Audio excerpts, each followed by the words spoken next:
साल था 1857।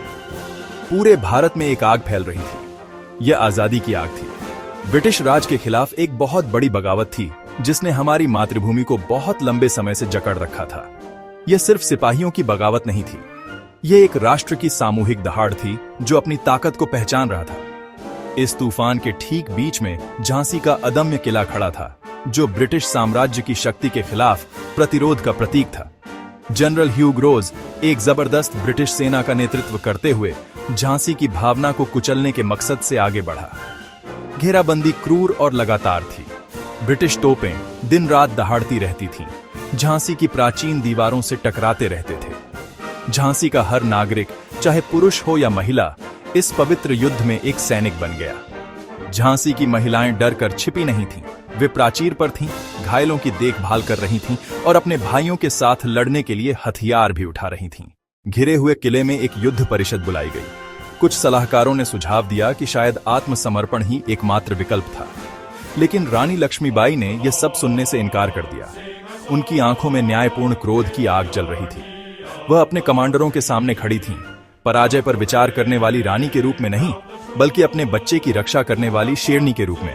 अटूट दृढ़ विश्वास के साथ रानी ने घोषणा की कि झांसी कभी अपना सिर नहीं झुकाएगी। मैं अपनी झांसी नहीं दूंगी।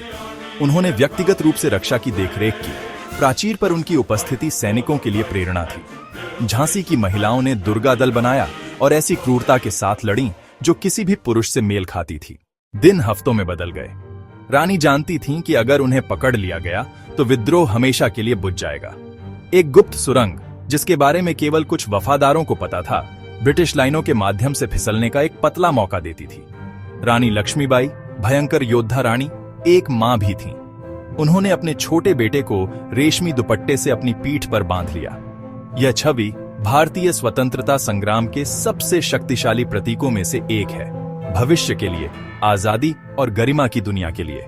अपने भरोसेमंद अंगरक्षकों के साथ रानी गुप्त निकास की ओर बढ़ीं। हर कदम खामोशी से उठाया गया।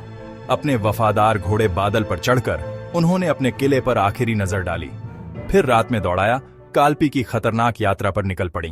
अगली सुबह ब्रिटिश सेना ने झांसी के किले पर अंतिम हमला किया। उनकी जीत की चीखें पत्थर की गलियारों में गूंज रही थीं।